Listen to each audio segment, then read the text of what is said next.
Olá, sejam bem-vindos à segunda parte do nosso curso de meliponicultura urbana. Bom, nessa etapa nós vamos discutir como escolher a espécie certa para iniciar a criação em ambiente urbano. Essa é uma pergunta que a gente recebe muito, muitas pessoas têm essa dúvida, e é fundamental para você ter sucesso na sua criação dentro da cidade. O que nós vamos discutir são os critérios que vocês precisam ter em mente para tomar uma decisão certa. O primeiro aspecto que vocês precisam pensar é qual é o objetivo da criação de vocês. Então, o seu objetivo é ter as abelhas sem ferrão como um animal de estimação dentro da sua casa ou dentro do seu apartamento, que você vai cuidar dele, vai criá-lo ali, mas sem um interesse comercial, por exemplo, sem um interesse em algum produto, essa é uma realidade. E isso vai definir uma parte da sua escolha. Né? Ela vai afunilar entre o rol de espécies que você tem para escolher, qual delas que vai atender melhor a essa expectativa de uma criação como animal de estimação. Outro aspecto que você pode olhar é quais produtos você está interessado. Se está interessado em produzir mel, além de criar como um pet, por exemplo, eventualmente colher mel para o seu consumo próprio, eventualmente você pode estar interessada em produzir mel para comercializar, né? Outros produtos como própolis, o pólen, isso tudo vai influenciar na sua decisão. A gente tem dentro do universo de espécies de abelha sem ferrão, espécies mais adequadas para a produção de cada um desses produtos. E você pode até mesmo pensar na possibilidade de ter renda com a criação, mesmo no ambiente urbano. Muitos dos meliponicultores que eu conheço criam abelhas sem ferrão dentro de cidades, visando a multiplicação dessas colmeias para posterior comercialização. Então, a escolha da espécie também pode ser definida por esse interesse comercial na venda de enxames para esse público que está demandando colmeias no ambiente urbano. Outro aspecto que você precisa levar em consideração é o espaço que você tem disponível. É uma varanda de um apartamento, por exemplo, é uma sacada de um apartamento, ou é uma casa mais espaçosa, mais ampla? Qual vai ser a capacidade de suporte daquele local, proximidade entre as caixas? Tudo isso vai influenciar na sua decisão. Num espaço mais apertado, em que as pessoas estão circulando por ali, é uma realidade. Num espaço mais amplo, em que as colmeias vão estar mais distantes das pessoas, é outra realidade. Você pode escolher as espécies de acordo com essa característica do local onde você pretende instalar. Outro aspecto fundamental, muito importante mesmo, é a distribuição geográfica dessas espécies. Então, a gente tem poucas espécies que ocorrem no Brasil todo, como, por exemplo, a jataí. Ela é uma abelha que ocorre em todos os estados brasileiros. Não necessariamente em todos os lugares do Brasil, então tem algumas regiões em que elas são menos frequentes e outros lugares onde ela é mais abundante. Mas, de uma forma geral, ela acontece em todos os estados brasileiros. Isso é uma raridade. A maioria das espécies brasileiras estão restritas a poucos estados, algumas são endêmicas de um único estado. Então, esse é um ponto muito importante. Atualmente, é proibido criar abelhas que não pertençam ao seu estado, que elas não façam parte da fauna natural daquele estado onde ela ocorre naturalmente.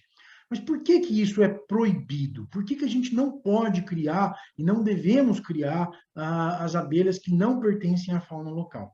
O principal problema é o risco de uma espécie de abelha sem ferrão se tornar invasora no local onde ela não é natural. E isso pode acontecer, tem grandes chances disso acontecer e pode causar um prejuízo muito grande para as espécies do próprio local.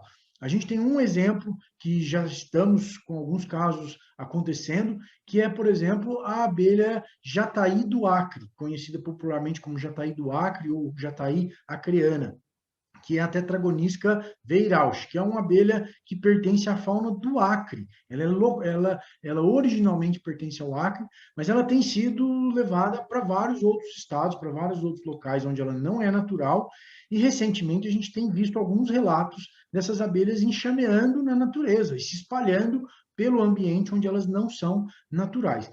Qual é o problema que isso pode trazer? Primeiro, a competição com as espécies do local, com a própria jataí ou com outras espécies que ela pode competir, por alimento, por local de nidificação, por algum outro recurso que as outras abelhas nativas precisem, e essa abelha eventualmente pode se tornar mais abundante e competir, prejudicar as populações naturais. Esse é o primeiro risco.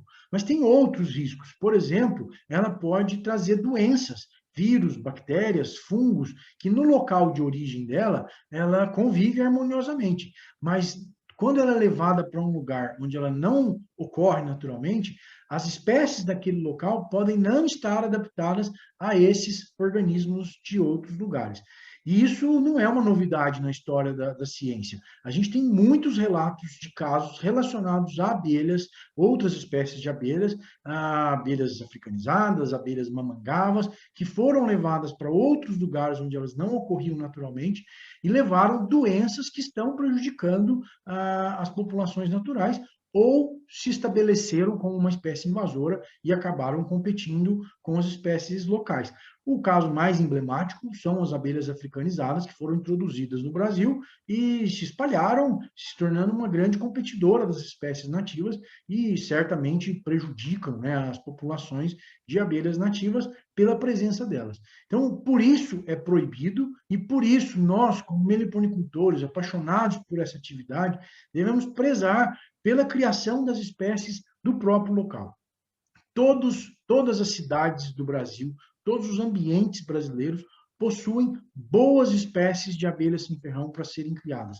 Nós não precisamos importar espécies de outros estados. Elas podem, a gente tem à disposição espécies do próprio local. Então, esse é um critério de decisão muito importante. Então, quando vocês forem escolher qual espécie vocês vão criar, escolham as espécies que pertencem à fauna original daquele estado. Bom, mas como que vocês vão saber qual abelha ocorre em qual lugar? Essa é uma informação difícil, complicada.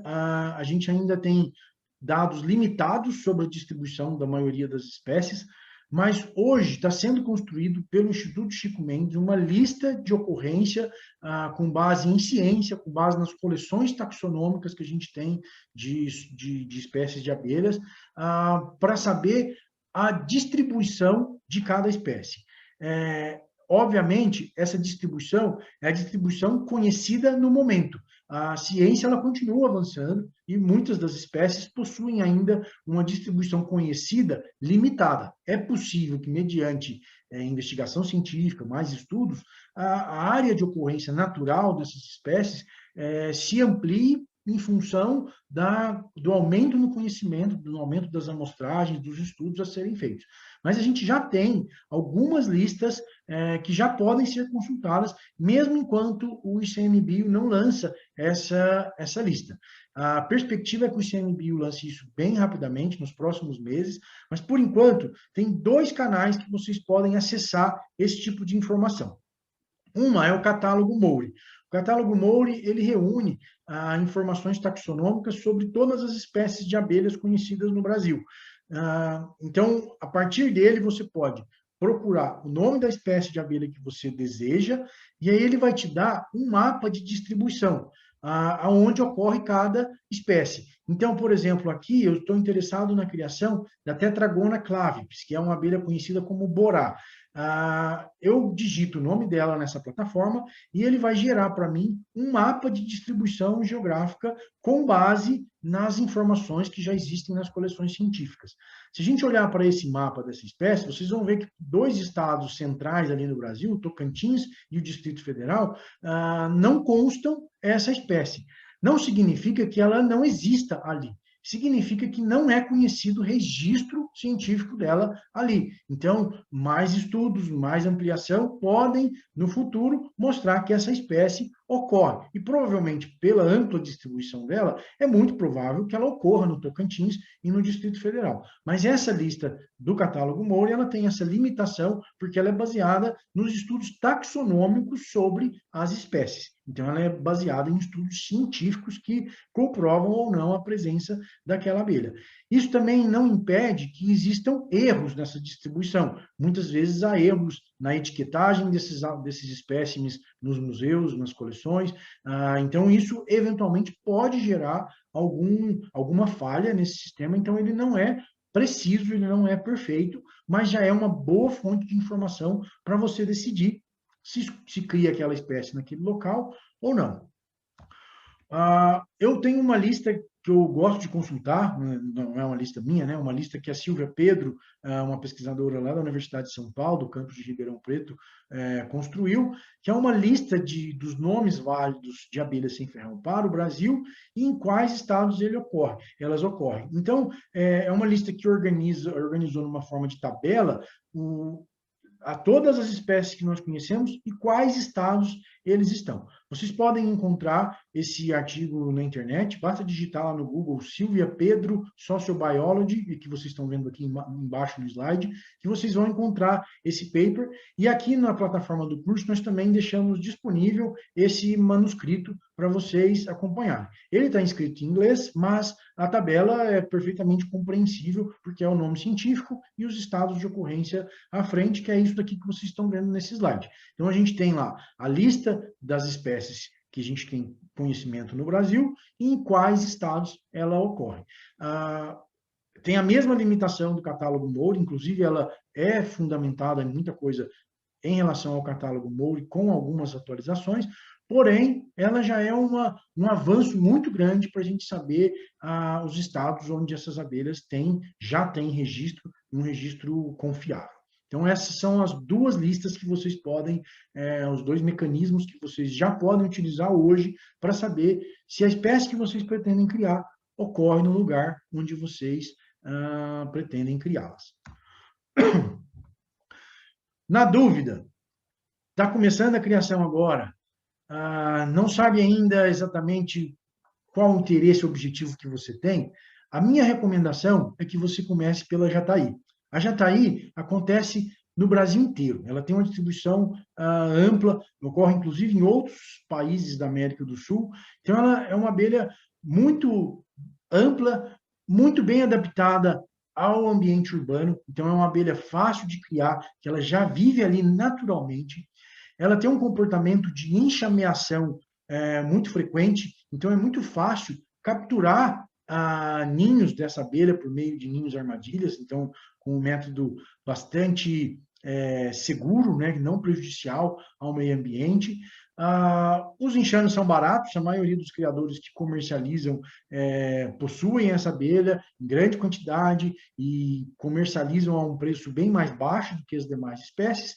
Ela não exige manutenção muito intensa, então, para quem pretende simplesmente colocar a caixinha na sua casa e não quer mexer nela, que isso é uma opção de muitos criadores, é uma ótima opção.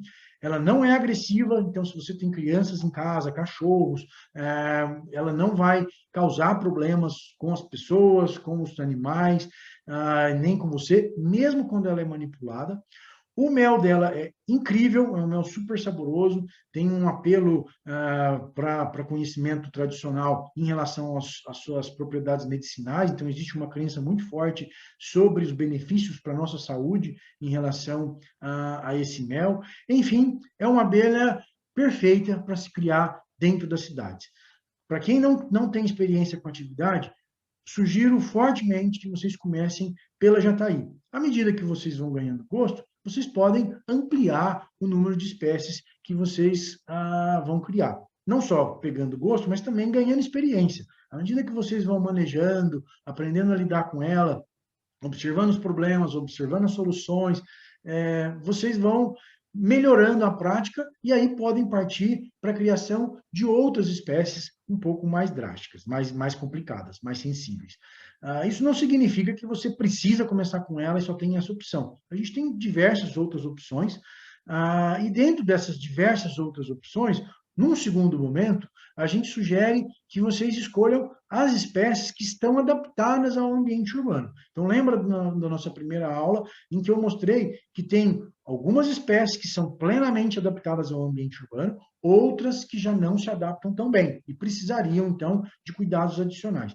Num segundo momento, quando você estiver ampliando a diversidade de espécies que você vai criar, eu sugiro escolher essas outras espécies que também ocorrem no ambiente urbano e são adaptadas. Quais são elas? Jataí da terra, se bem que a jataí da terra tem uma sensibilidade um pouco maior. Mas iraí, a abelha mosquito, mirim, as mirins, né, o grupo das mirins, mirim-guaçu, mirim-droriana, as mandaguaris, tubunas, né, o grupo das escaptotrigonas, marmelada, uma ótima abelha para criar na cidade, a borá, né, uma abelha que ocorre naturalmente no ambiente urbano, já é uma abelha mais delicada, mais sensível, mas também se adapta.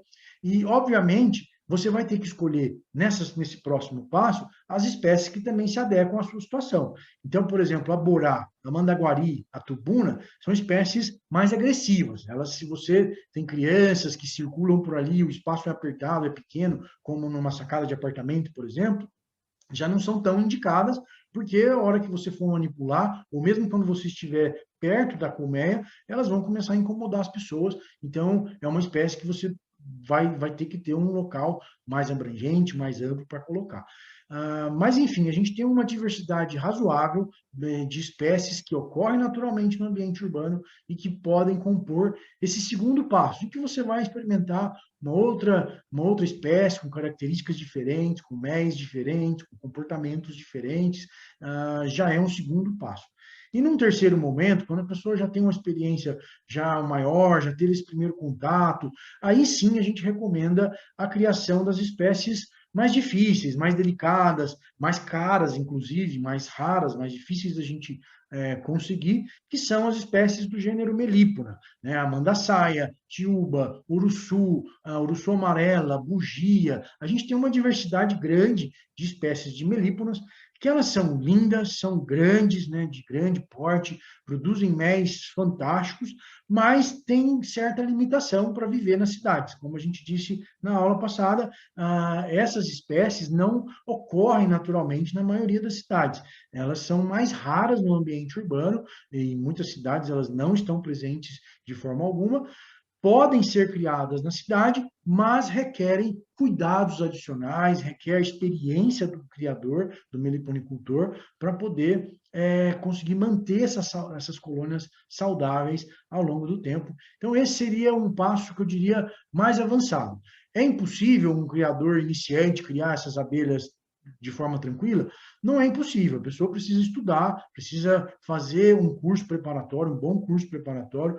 É interessante que se faça um curso presencial, né? Porque apesar das nossas aulas online contribuírem, né, para a formação das pessoas, a experiência presencial ela é importante, então a gente recomenda que as pessoas visitem um meliponicultor, conheçam a prática, para depois passar para essas espécies que são um pouco mais complicadas e são mais caras, existe um certo risco de frustração, né, eventualmente podem perder essas colônias por falta de experiência, então por isso a gente recomenda num terceiro momento, a pessoa começar a criar essas espécies um pouco mais delicadas e mais sensíveis. Bom, concluindo essa parte, a mensagem que eu queria trazer é essa, que a escolha da espécie para iniciar a criação, ou a escolha das espécies no segundo e no terceiro momento, ela é fundamental para você ter sucesso, não se frustrar, ter boa realização, né, na atividade de criação dessas abelhas dentro das cidades ou mesmo no ambiente rural. A escolha da espécie que se pretende criar é um passo muito importante. Visitem os meliponicultores da sua região, conheçam as espécies do seu local, troquem uma ideia com seus colegas que já têm um pouco mais de experiência e façam uma boa decisão para que vocês tenham sucesso na atividade. Muito obrigado pela atenção mais uma vez, nos vemos na próxima parte.